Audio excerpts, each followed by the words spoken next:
Hello dear students, स्वागत है आपका मेरे YouTube channel math plus IT पर। और आज हम बात कर रहे हैं एक्सरसाइज 8.6 की। पिछले वीडियोज में हमने बात की थी इसके उदाहरणों की। तो चलिए आइए शुरुआत करते हैं प्रश्नों की और समझिए इन्हें कैसे हल करना है।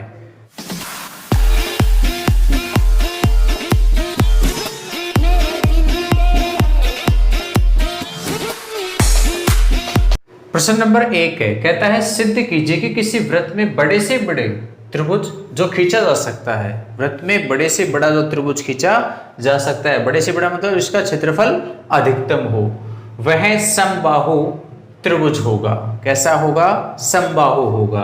ठीक है, हमें नहीं पता त्रिभुज समबाहु है या नहीं है, तो हम क्या लेके चल रहे हैं? हम एक समद्विबाहु त्रिभुज लेके चल रहे हैं। माना दिए गए ए वृत्त में, वृत्त दिया गया है, किसी वृत्त की बात कर रहा हो तो एक वृत्त आपको दिया गया है, उसकी त्रिज्या हमने कांस्टेंट ले ली है a।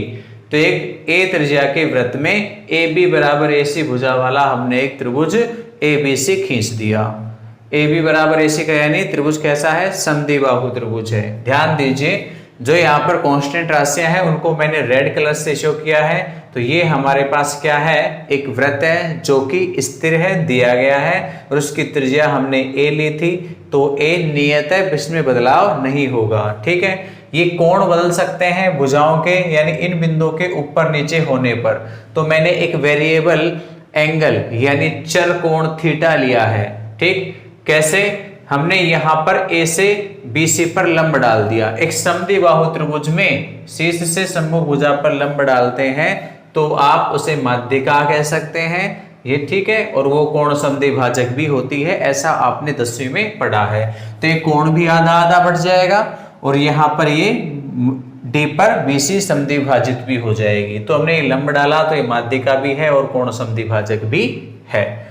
ठीक है, तो ये AD इसकी ऊंचाई हो गई त्रिभुज की और BC इसका आधार हो गया। ये त्रिज्या हमको पता है। मैंने ये कोण थीटा लिया है केंद्र पे बना हुआ, तो शेष परिधि पर बनने वाला उसका आधा होगा सेम। तो ये θ/2 हो गया है। अब इस छोटे से त्रिभुज ODC के ऊपर आ जाइए। ODC में कोण के सामने की भुजा DC लंब है, OD आधार है और OC कर्ण है। हमें कर्ण पता है तो हम कर्ण की सहायता से DC और OD को ज्ञात कर सकते हैं। देखिए, सबसे पहले हम त्रिभुज DOC में sin थीटा निकाल रहे हैं, वो होता है लंब बटे कर्ण। लंब क्या है? DC, कर्ण क्या है? OC। तो DC बटे OC, OC का मान है a को इधर गुणा करेंगे a sin थीटा, तो DC का मान a sin थीटा। अब DC तो BC का आधा ही भाग है, तो BC को निकालेंगे तो DC का दुगना हो जाएगा। तो BC का दुगना, BC क्या मिल गया? DC का दुगना हो गया है, तो 2a sin थीटा हो गया है। अब कोस पे आ जाइए। कोस क्या होता है? आधार बटे कर्ण होता है, यानी OD बटे OC। तो हमने लिखा है OD बटे OC। OD बटे OC की जगह पर हमने a रख दिया है और OD बराबर में क्या मिल गया? a कोस थीटा मिल गया। अब हमें OD मिल गया। OA क्या है? ये भी वृत्त की त्रिज्या है, तो OA वृत्त की त्रिज्या है तो इसका मान भी a होगा।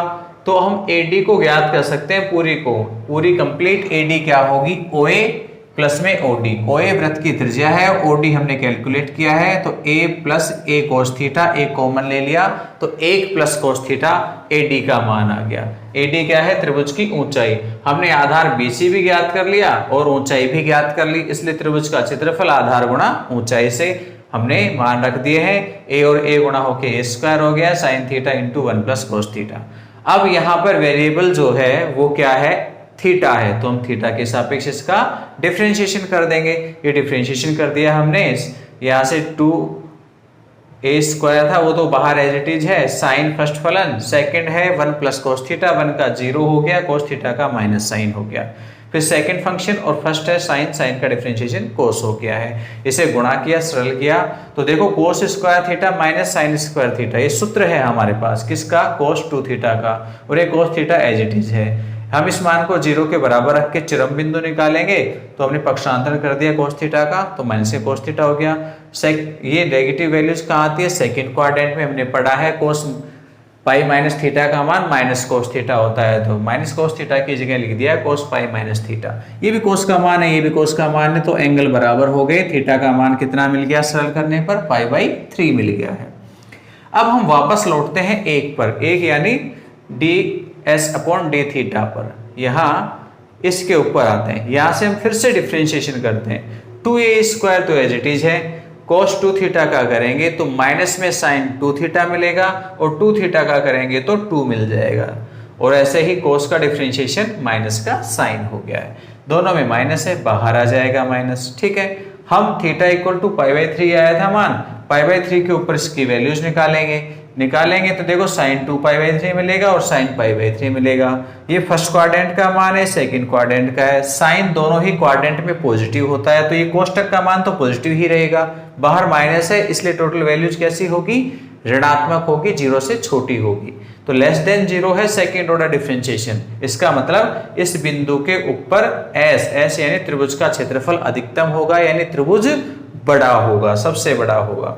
इसलिए कोण ए को निकालना चाहें, ए क्या होगा, ये पूरा होगा ए, आधा θ/2 है, दुगना कर देंगे तो 2 गुणा θ/2, 2 से 2 कट जाएंगे, थीटा का मान कितना है π/3।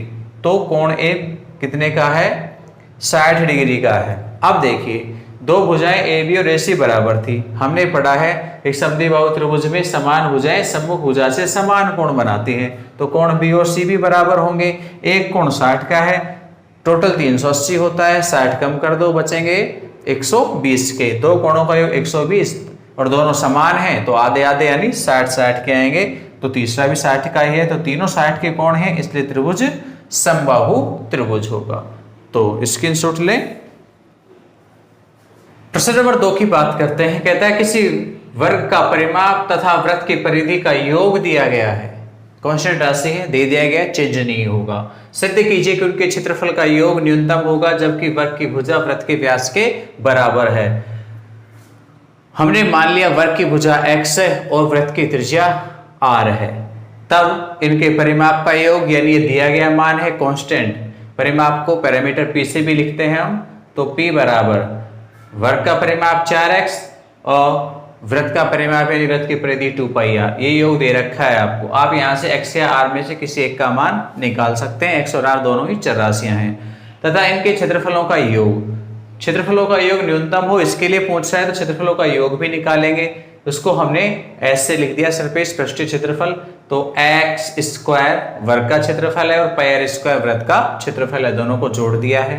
अब यहाँ x भी आ रहा है r भी आ रहा है, दोनों चर राशि है। अब दो चर राशि है तो डिफरेंशिएशन तो एक के ही सापेक्ष होगा, तो एक को बदलना पड़ेगा। अब आप चाहें तो इस इक्वेशन में से x का मान निकाल लो और आप चाहो तो इस इक्वेशन में से r का मान निकाल लो, वो आप पे डिपेंड करता है। मैं निकाल रहा हूं x का, तो मैंने समीकरण 1 से x का मान निकाला, क्या मिलेगा, 2πr का पक्षांतर कर देंगे तो p - 2πr और 4 का भाग दे देंगे तो बटे 4, स्क्वायर हो रहा है, हमने भी कर दिया, πr² है। इसका हम डिफरेंशिएशन कर देंगे। अब यहाँ पर चर राशि केवल r है, ठीक है, p क्या है, कांस्टेंट है, दी गई वैल्यूज है, p परिमाप है, तो यहाँ r अचर वो चर राशि है तो r के सापेक्ष अवकलन होगा।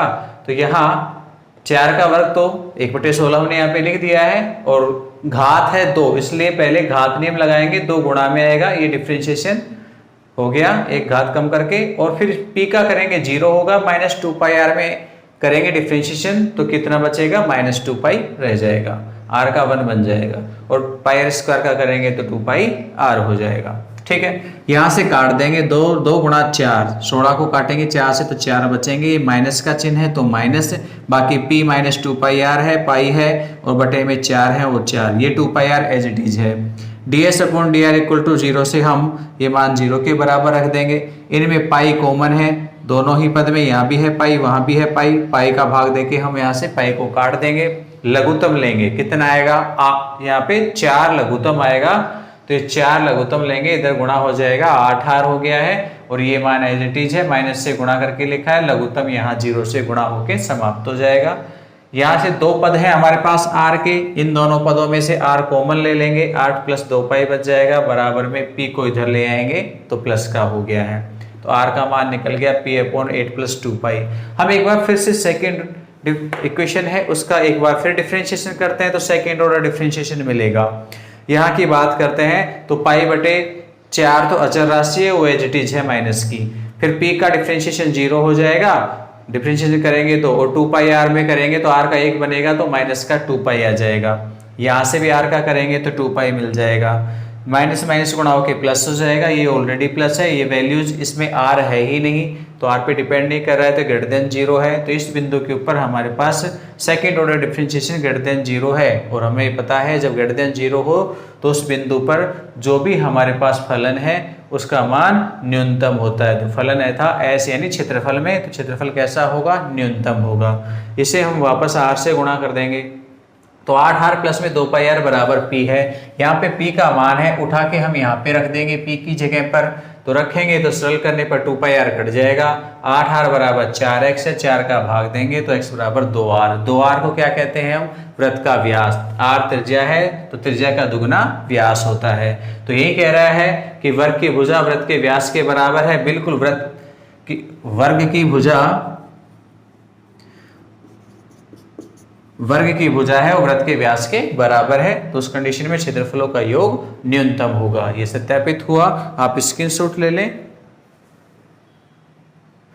प्रश्न नंबर 3 को देखें, कहता है यदि एक गोले में एक शंकु बनाया जाता है तब सिद्ध कीजिए कि उसका आयतन महत्तम होगा यदि शंकु की ऊंचाई गोले के व्यास की 2/3 हो।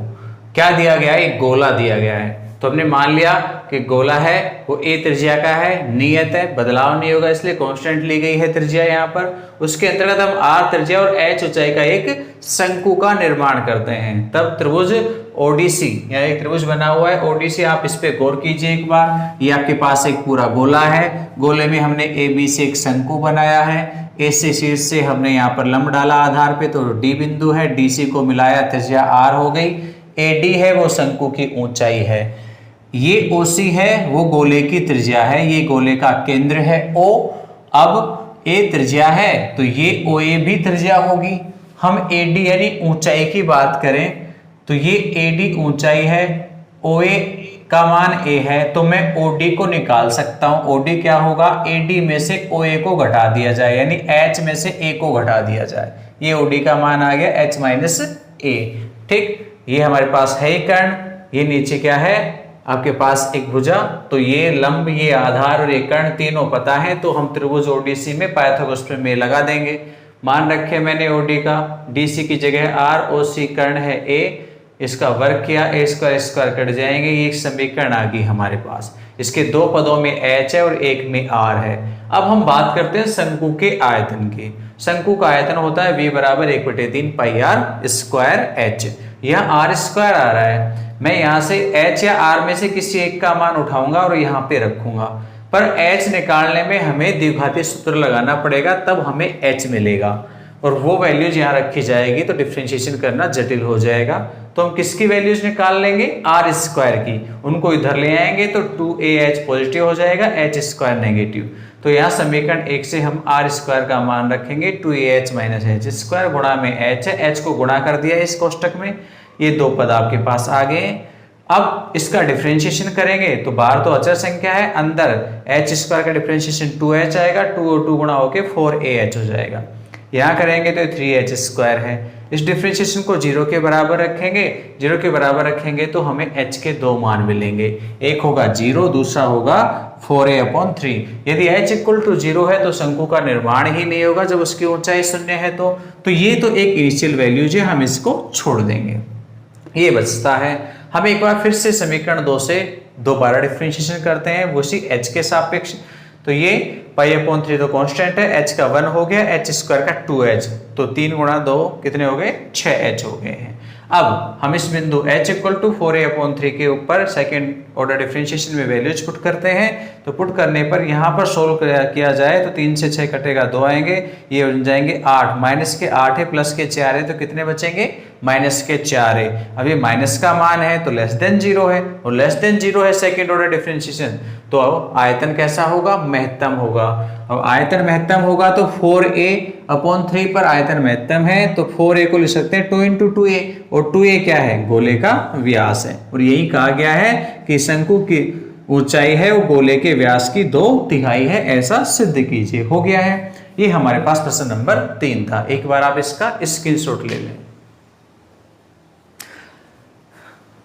तो डियर स्टूडेंट्स, ये हमारे पास क्वेश्चन नंबर 3 था, लेकिन यदि इस क्वेश्चन में हम थोड़ा सा बदलाव कर दें, हम इस वाली चीज को प्रूफ करने की बजाय कि गोले की ऊंचाई है वो शंकु की ऊंचाई है वो गोले के व्यास की 2/3 होगी। यहां पर कह दिया जाए कि शंकु का आयतन गोले के आयतन का 8/27 होगा। कितना होगा? गोले के आयतन का 8/27 भाग होगा। ऐसा सिद्ध करवा लिया जाए तो ये प्रश्न थोड़ा सा और आगे बढ़ जाएगा और आगे होगा। तो ये प्रश्न नंबर 9 है किसका? विविध प्रश्नावली का। तो विविध प्रश्नावली के 9वें प्रश्न को आप यहाँ पे सोल्व कर सकते हैं। अब आपको बस कुछ नहीं करना है, शंकु का आयतन निकालना है। ये रहा शंकु का आयतन, जिसमें आप h की वैल्यूज पुट कर सकते हो। यहाँ रख लीजिए चाहे यहाँ रख लीजिए। यहाँ रखोगे तो 2 ही जगह पर h का मान रखना है आपको। तो आपको क्या करना है? शंकु का आयतन निकालना है। v = π/3 तो है ही 2a² इस h का स्क्वायर करेंगे तो कितना मिलेगा? 16a² / 9 और माइनस में h³ इसका क्यूब कीजिए तो हो जाएगा 64a³ / 27। ठीक, अब आप इसे सरल कर लीजिए। जब आप इसे सरल कर लोगे पूरा तो ये आपके पास किस फॉर्म में मिलेगा वो देखिए। यहां पर आपके पास टोटल जो वैल्यूज आएगी सोल्व करने के बाद संख्याओं के रूप में वो कितनी होगी? 32 पाई a³ और नीचे जो मान है वो होगा 81। ठीक है, यहां से 27 आपके पास लघुत्तम आएगा, 27 3 से गुणा होगा 81 बन जाएंगे। अब आप इसे यू चेंज करके लिख सकते हो या आप कैलकुलेशन करके देख लेना। मेरे पास जगह नहीं है इसलिए नहीं कर रहा हूं कि प्रश्न पहले से सोल्व इसीलिए किए जा रहे हैं क्योंकि बोर्ड छोटा है और प्रश्न बड़े हैं। यदि मैं साथ साथ लिखते हुए चलता हूं तो कॉमन सी बात है कि हमारे पास अक्षर मोटे मोटे होंगे, हम खुला खुला लिखेंगे तो एक बार में क्वेश्चन पूरा नहीं हो पाता है। और ये यहाँ पर पीछे की चीजें भी बार बार काम आ रही होती हैं तो हम मिटाए हुए को फिर से देख नहीं पाएंगे। इसलिए क्वेश्चंस पहले पूरा सोल्व करके बोर्ड पे लिखा गया, उसके बाद ही इनके सॉल्यूशंस को हमने आपको समझाया है। तो इसके लिए मैं क्षमा चाहूंगा कि मैंने पहले ही आपको ये सारी चीजें लिखने के बाद केवल समझाई हैं, साथ साथ नहीं समझाया। ठीक है, कुछ क्वेश्चन ही हैं, फिर आगे नेक्स्ट एक्सरसाइज में हम फिर शुरू हो जाएंगे वही इसी तरीके से जैसे पहले करते चल रहे थे। यहाँ देखिए, हम यहाँ से इसे कुछ 32 को लिख सकते हैं 8 और अलग से कर दिया 4 और 81 को लिख देंगे 27 और यहाँ पे कर देंगे 3। क्या बच गया? πa³। आप ध्यान से देखें तो ये क्या है? गोले का आयतन है 4/3 πr³। r की बजाय त्रिज्या a ली गई है तो a³। तो ये कितना बच जाएगा? शंकु का आयतन गोले के आयतन का 8/27वां भाग होता है। ये गोले का आयतन है तो गोले का आयतन का कितना भाग है? 8/27 भाग है। तो आप प्रश्न नंबर 9 को सेल्फ करेंगे, मैंने बता दिया है क्या करना है। ठीक है, वहां पर सॉल्यूशन यहां नहीं होगा, यहां पर आकर के आपको मिलेगा। चलिए प्रश्न नंबर 4 को देखिए। कहता है किसी नदी में स्टीमर चलाने का प्रति घंटे का खर्च, प्रति 1 घंटे का खर्च उस वेग के घन के समानुपाती है। यदि जलधारा का वेग x किलोमीटर प्रति घंटा है, यानी पानी है वो x किलोमीटर प्रति घंटे की चाल से बह रहा है, तब सिद्ध कीजिए कि स्टीमर की जलधारा के विपरीत दिशा में चलने में उसकी अधिकतम मितव्ययी चाल, यानी अधिकतम यानी मितव्ययी, इसका अर्थ है उसका खर्चा है मितव्ययी यानी सबसे कम, यानी खर्चा है वो बिल्कुल कम हो, इसलिए चाल 3x/2 किलोमीटर प्रति घंटे होगी। यानी न्यूनतम खर्च वाली चाल कितनी होगी वो बतानी है। हमें नहीं पता स्टीमर का वेग कितना है, हमने मान लिया स्टीमर का वेग v है, ठीक है, और उसके द्वारा चली गई दूरी है वो भी नहीं पता थी, वो हमने मान ली है कितनी है? s है। तो दूरी तो निश्चित है कितनी दूरी चल रहे हैं, तो s एक नियत दूरी है, ठीक है, लेकिन वेग का हमें नहीं पता, वेग को कैलकुलेट हमें करना है।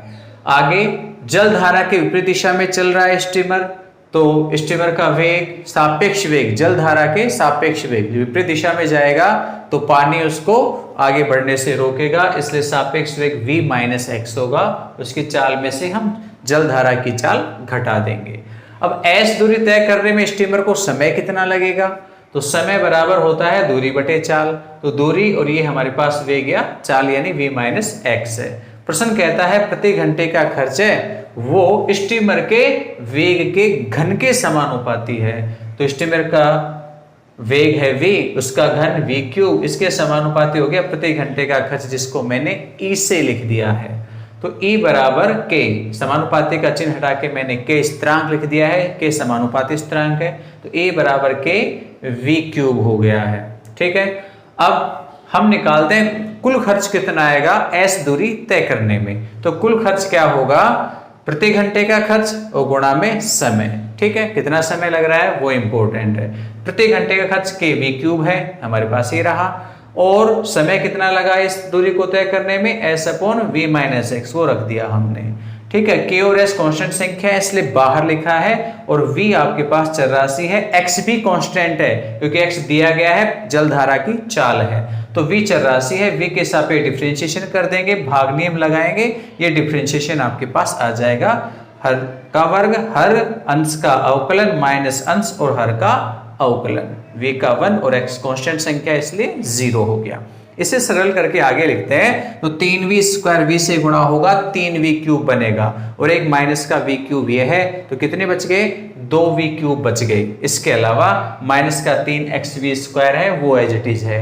dm equal to dv equal to 0 से हम मान निकाल देंगे, dm equal to dm upon dv equal to 0 से 2v क्यूब माइनस का 3xv square equal to 0, v square common आएगा तो यहाँ से 2v बचेगा, यहाँ से 3x बच जाएगा, v स्क्वायर इक्वल टू 0 से v बराबर 0 मिल जाएगा, और सेकंड इससे हम निकालेंगे v का मान, तो 3x बटे 2 आ जाएगा। v इक्वल टू 0 एक इनिशियल वैल्यूज है, यूजेबल नहीं है, क्योंकि जब v इक्वल टू 0 होगा तो स्टीमर चलेगा ही नहीं, और चलेगा ही नहीं तो खर्च निकालने की आवश्यकता ही नहीं है। तो हम इसके ऊपर बात करेंगे। अब आप चाहें तो इसका सेकेंड ऑर्डर डिफरेंशिएशन और कर सकते हैं, वहां वैल्यूज पुट कर सकते हैं, हो जाएगा डिफरेंशिएशन, थोड़ा सा बड़ा होगा। मैं क्या कर रहा हूं, यहाँ पर प्रथम कोटि अवकलज परीक्षण काम में ले रहा हूं। इस बिंदु के सामीप्य में वैल्यूज निकालते हैं। ये है 1.5x, 1.5 से पहले क्या आएगा, सवा, जिसको हम कितना कह सकते हैं, 5/4x। 5/4x के ऊपर हम dm अपॉन dv की वैल्यूज निकाल रहे हैं रख करके, तो रखेंगे, वैल्यूज रख दिए मैंने, क्यूब करेंगे तो 125, और यहाँ पे वर्ग करेंगे तो 25 है। यह ध्यान दीजिए, लघुत्तम आएगा हमारे पास कितना, 64, कितना आएगा, 64, तो ये 64 तो एज इट इज रह जाएंगे, और यहाँ पर गुणा होगा कितना, 4, तो ये 4 आएंगे, 12, 12 गुणा 25, ये वैल्यूज नेगेटिव वाली वैल्यूज बड़ी होगी, जबकि ये 250 पे ही रह जाएगी, और यहाँ पर हमारे पास वैल्यू है वो कहीं ज्यादा मिलेगी, लगभग 300, नहीं 75 और 12, हाँ बिल्कुल 300 मिलेगी। तो 250 माइनस का 300, तो माइनस के 50, यहाँ पे x क्यूब बटे 64 ये वैल्यूज बचेगी, तो नेगेटिव होगी। कहने का अर्थ है बस कि नेगेटिव होगी, नेगेटिव होगी तो लेस देन 0 है। तो बाईं तरफ ये छोटा मान है इससे, तो बाईं तरफ तो मान लेस देन 0 है। हम दाईं तरफ आते हैं, 1.5 से बड़ा 2 होता है तो 2x रखेंगे हम, 2x पुट किया तो वैल्यूज पॉजिटिव मिल गई है, यानी v इक्वल टू 3x/2 पर बाएं से दाएं ओर आते हैं तो dm का चिन्ह है वो ऋणात्मक से कैसा होता है, धनात्मक हो जाता है। और इस कंडीशन में हमने आपको बताया था, ये परिभाषा थी हमारे पास मैक्सिमा मिनिमा के रूप में ऐसे, तो प्रथम अवकलज परीक्षण था यहाँ। तो क्या होगा, जब धन चिन्ह ऋण से धन हो जाता है तो बिंदु मिनिमम बिंदु कहलाता है या निम्नतम बिंदु कहलाता है, और उस पर फलन का मान निम्नतम मान। तो हम मान निकाले हैं किसके लिए, खर्च के लिए, m के लिए, तो वो हम ये कहेंगे कि m है वो v equal to 3x/2 kilometre प्रति होवर पर न्यूनतम होगा। ठीक है, न्यूनतम खर्चा होगा इस चाल पे, यही सिद्ध करना था हमको। तो डियर स्टूडेंट्स, ये थे हमारे पास आज की एक्सरसाइज के 4 क्वेश्चंस। अभी बचे हुए 3 क्वेश्चंस हैं, उन्हें हम नेक्स्ट वीडियो में लेकर आएंगे। तब तक के लिए इजाज़त दीजिए, और यदि हाँ आपको वीडियो अच्छा लगा हो तो लाइक ज़रूर करें, कमेंट्स बॉक्स में भी लिखें, और यदि अब तक आपने मेरा चैनल सब्सक्राइब नहीं किया है तो प्लीज़ आप चैनल को सब्सक्राइब करके मुझे सपोर्ट कर सकते हैं। धन्यवाद।